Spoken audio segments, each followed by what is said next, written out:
अस्सलाम वालेकुम नाजरीन, मैं हूं अब्दुल रज़ाक खट्टी। दुनिया की 7 अरब से ज़ायद आबादी इस वक्त कोरोना वायरस की वबा के हवाले से शदीद तशवीश का शिकार है। पूरी दुनिया में खौफ ने अपने साए फैलाए हुए हैं। लोग घरों तक महदूद हो गए और दुनिया के वो ममालिक जो इस पूरी दुनिया को अपने उंगलियों पर नचाते हैं, आज उसके सामने घुटने टेक चुके हैं। एक वायरस ने पूरी दुनिया की एटमी ताकतों को जो है वो परेशान करके रख दिया और हम देख रहे हैं कि हर इंसान दूसरे इंसान से खौफ खा रहा है और उसका सबब यह है कि जब तक आप दूसरों से फासला नहीं रखेंगे तब तक बच नहीं सकेंगे। इंसान की सदियों की रिवायतें तब्दील होती जा रही हैं। इंसान अपने आप को बचाने के लिए इंसानी तारीख में पहली बार दुनिया की तमाम आबादी जो है वो शदीद परेशानी है और अब दुनिया के 180 से ज़ायद ममालिक के अंदर ये वायरस फैल चुका है और रोज़ बरोज़ उसकी तादाद में इजाफा होता जा रहा है।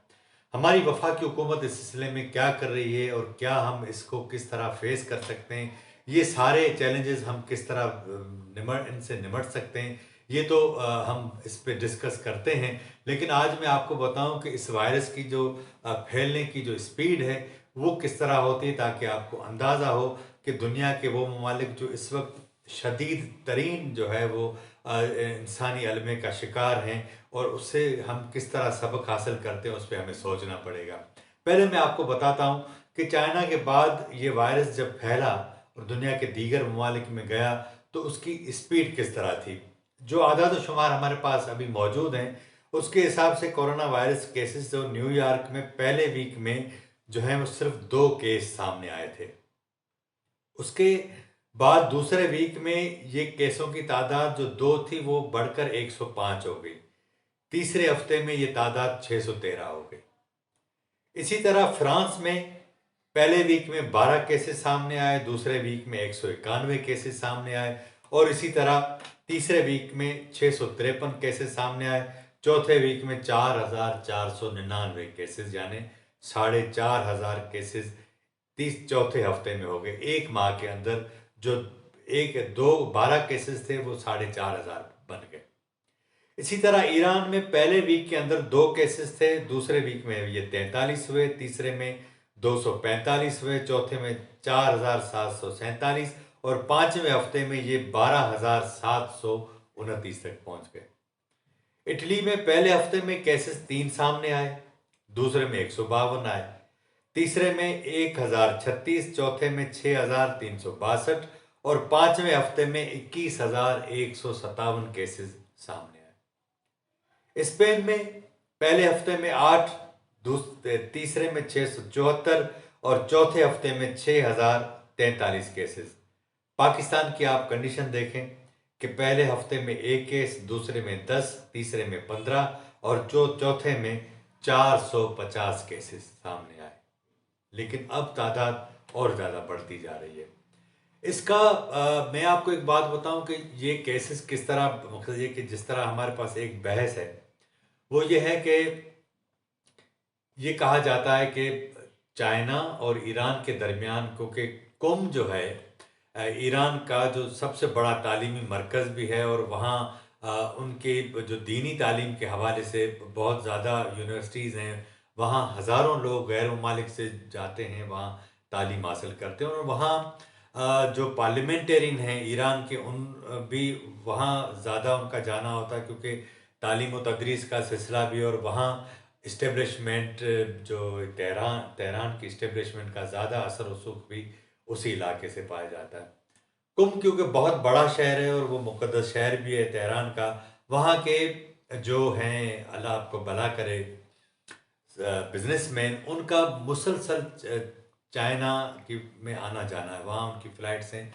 न्यूयॉर्क टाइम्स ने अपनी एक रिपोर्ट में लिखा कि जब इलेक्शन होने जा रहे थे ईरान के अंदर तो उस दौरान ही क्योंकि चाइना में वुहान में ये वायरस अभी डिक्लेयर नहीं हुआ था, लेकिन वुहान और चाइना के दरमियान वुहान और तेहरान के दरमियान, कुम के दरमियान परवाज़ों का सिलसिला जारी था। वहाँ बिजनेसमैन आते जा रहे थे, तो ये आने जाने में वायरस शिफ्ट हुआ और उसके बाद खुद ईरान का जो कल्चर है, जिस तरह आप जो है वो जपी मारकर मिलते हैं और वहाँ एक और कल्चर है कि वो गाल आपस में मिलाकर जो है वो किस भी करते हैं।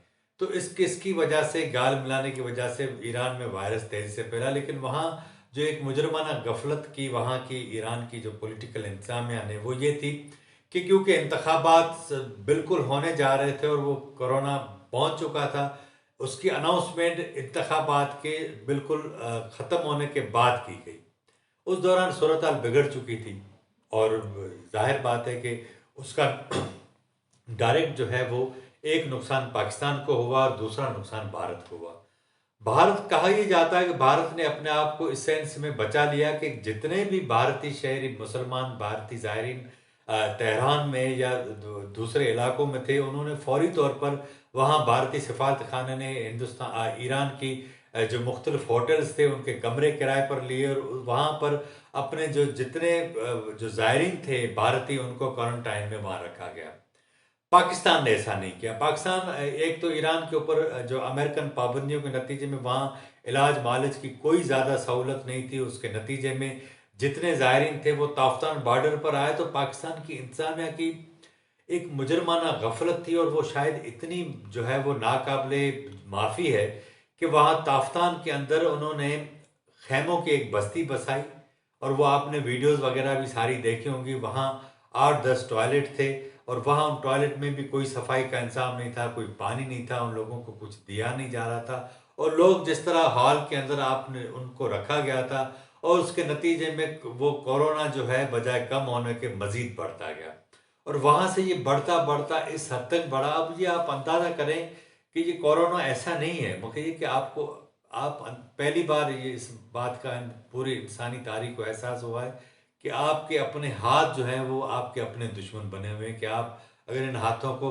चेहरे पर लगा लेते तो ये वायरस यहाँ आंखों से भी शिफ्ट होता है, नाक से भी होता है, यहाँ से ज़बान से, मुंह से भी होता है। तो इस सारी सूरत हाल के अंदर आपको अंदाज़ा नहीं होता कि आपने किस दरवाजे को छुआ है, वहाँ आकर अगर दूसरा बंदा छुएगा तो वायरस वहाँ भी शिफ्ट हो जाता है। तो इस सारी सूरत हाल के अंदर जब सिंध को इस बात का इदराक हुआ तो उन्होंने फौरी तौर पर मार्च के अंदर स्कूलों की छुट्टियां कर दी। नतीजे में एक बहुत बड़े जो हो इंसानी अलमिया होने से बच गए। लेकिन अभी इस बात का कोई भी यकीन नहीं है कि कितने लोगों के अंदर वायरस है। इसीलिए ही हुकूमत सिंध ने लॉकडाउन की अपील की, लोगों को कहा कि वो अपने घरों में रहें, लेकिन लोगों को कान पर जूं तक नहीं रेंगती। मैं आपको आज हम मेरे पाकिस्तान के भाइयों को और जो दुनिया में जो भी लोग देखते हैं उनको ये बताऊं कि हुकूमतें ठीक है अपने मफादात के लिए ऐलान करते हैं, लेकिन इस बार दुनिया में तमाम हुकूमतें इंसानी ज़िंदगी को बचाने के लिए जो एडवाइस दे रही हैं आपको उसको मन्नो अन कबूल करना चाहिए और उस पर अमल करना चाहिए। अगर हम हैं तो इस सब कुछ होगा। ये इंसान पहली बार इस दुनिया जो उसने इतनी खूबसूरत दुनिया बनाई उसमें बहुत कुछ उसने ऐसा किया कि हम उसका तसव्वुर तक नहीं कर सकते। जिन्होंने दुनिया नहीं देखी या हम जैसे लोगों ने दुनिया की जो रंगीनी नहीं देखी, आप अंदाज़ा करें कि इंसान किस तरह बेबस हो चुका है। इस सारी सूरत हाल के अंदर हमें जो वर्ल्ड हेल्थ ऑर्गेनाइजेशन कह रही है, जो हमारी हुकूमतें कह रही हैं, उसको करना चाहिए। लेकिन इस सारी सूरत हाल के अंदर मैं आपको एक बात बताऊं कि पाकिस्तान के अंदर वेंटिलेटर्स जो हैं, जहां आप लोगों को आइसोलेशन वार्ड में रखेंगे और उसके बाद अगर उनकी हालत मज़ीद ख़राब हो जाए तो उनको वेंटिलेटर पर शिफ्ट किया जाएगा ताकि इंसानों को बचाया जा सके। लेकिन आपके जो हेल्थ के शोबे की हालत में आपको बताऊं कि इतनी ख़तरनाक है कि पाकिस्तान के अंदर जो वेंटिलेटर्स हैं वो बिल्कुल ना होने के बराबर हैं। इसकी मैं जो आज एक बरतानवी नशरियाती इदारे BBC ने अपनी एक रिपोर्ट में बताया है कि लाहौर के सर्विसेज हॉस्पिटल में सिर्फ 6, गुजरात में सबसे ज़्यादा हैं 15, बावलपुर में 7, पिंडी में 6, ओकाड़ा 8, मियांवाली में 5, रहीम यार खान में 6 और बकौल पिम्स के डॉक्टर्स के वहाँ 10 वेंटिलेटर्स हैं। इस सारी सूरत हाल के अंदर वफाक में जो पाकिस्तान का सबसे बड़ा अस्पताल कहलाता है पिम्स, वहाँ के डॉक्टर्स ने 2 रोज़ कल प्रेस कॉन्फ्रेंस की है जिसमें उन्होंने चश्म कुशा इंकशाफात किए। उन्होंने बताया कि हमारे पास सिर्फ 10 वेंटिलेटर्स हैं और कोई किट्स हमें डॉक्टर्स को नहीं दी और न ही डॉक्टरों की जो है वो उनको बीमारी कोरोना लगने से बचाने के लिए कोई ऐसे हिफाजती इक़दाम किए गए।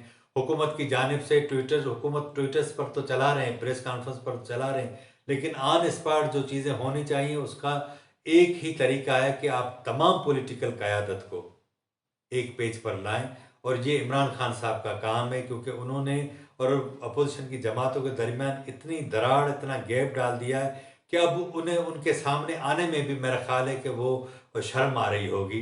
लेकिन इसके बावजूद, क्योंकि जो अब हालात हैं, आप तमाम सियासी जमातों की एक ऑल पार्टीज कॉन्फ्रेंस बुलाएं, तमाम सियासी जमातों को वीडियो कॉन्फ्रेंस, लीडरों को वीडियो कॉन्फ्रेंस पर लें और उनके जो तजावीज़ हैं उसकी तजावीज़ की रोशनी में आप एक नेशनल एक्शन प्लान बनाएं कि इसको हम फेस कर सकें। क्योंकि आपको अंदाज़ा नहीं है कि जिस तरह पोल्ट्री फार्म के अंदर अगर कोई बीमारी लगती है तो मुर्गियां ऐसे सैकड़ों की तादाद में गिरती हैं। कोरोना की कंडीशन भी यही है। पाकिस्तान में इसके बचाव, दुनिया भर में जो कहा जा रहा है उसके बचाव का जो तरीका है वो मैं प्रोग्राम के आखिर में आपको बताऊंगा। लेकिन वफाकी हुकूमत जो कुछ करने जा रही है उसके अगर ये सूरत हाल आप अंदाज़ा करें कि ये अगर आने वाले दिनों में इसके मज़ीद संगीन अलमिया होगा। लोग बात नहीं समझ रहे, लोग घरों में ठहर नहीं रहे। और दूसरी बात ये कि इस सारी सूरत हाल के अंदर हमारे जो व्यापारी ताजर लोग हैं वो हम मैं हाथ जोड़कर कहता हूँ कि खुदा के वास्ते आप इंसानों पर रहम करें। ये लोग होंगे, आप होंगे तो ज़िंदगी होगी, आप मुनाफा भी कमाएंगे। लेकिन ये जो लोग सैनिटाइज़र जो हैं वो 3-3, 4-4 सौ रुपये का आप लोगों को बेच रहे हैं, आप मास्क कितने महंगे कर रहे हैं। आप इंसान बने, ज़ख़ीरा अंदोज़ी न करें। ये अफरा तफरी जो, अगर आप ज़ख़ीरा अंदोज़ी करेंगे तो लोगों में ज़ाहिर है कि अफरा तफरी फैलेगी, इसलिए आप इंसान बने।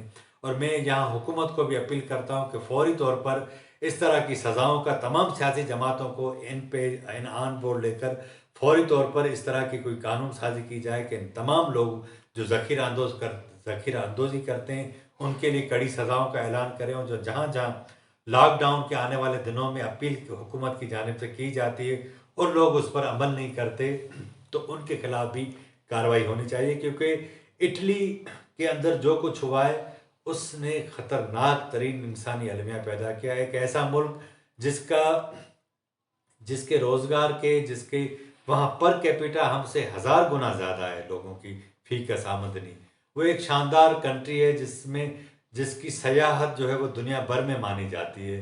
दुनिया भर में वो उसके रोम, अपना जो पेसा टावर्स वाले जो शहर हैं ये सारे मशहूर हैं। इस सारी सूरत हाल में हमें रोम से सबक लेना चाहिए। अब तो स्पेन के अंदर भी सूरत हाल इंतहाई ख़राब होती जा रही है। चाइना के तजर्बात से ज़ाहिर है कि हम इस्तेफ़ादा ज़रूर करेंगे। लेकिन मैं आपको ये बताऊं कि सैनिटाइज़र आप घर में बना सकते हैं।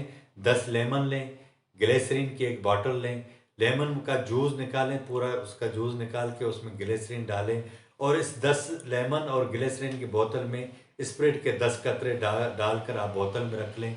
और घर में तमाम लोगों को कहें कि वो थोड़ी थोड़ी देर में अपने हाथों को साफ़ करें। अगर बाहर निकलते हैं, दरवाजे को हाथ लगाते हैं, किससे मिलते हैं तो मिलने के बाद वो हाथों पे लगा लें। और ये बिल्कुल आसान सा तरीका है, आप घर में बना सकते हैं।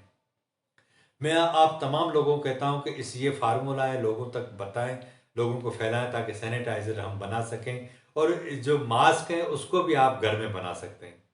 टिश्यू पेपर लें, जिस तरह आजकल वीडियो आई थी, नहीं तो एक कपड़ा ले लें, उसके अंदर एक जो है वो कपड़े की जो है वो रस्सी बनाकर उसके अंदर बांध दें और लगा दें ताकि हम अपने आप को बचा सकें।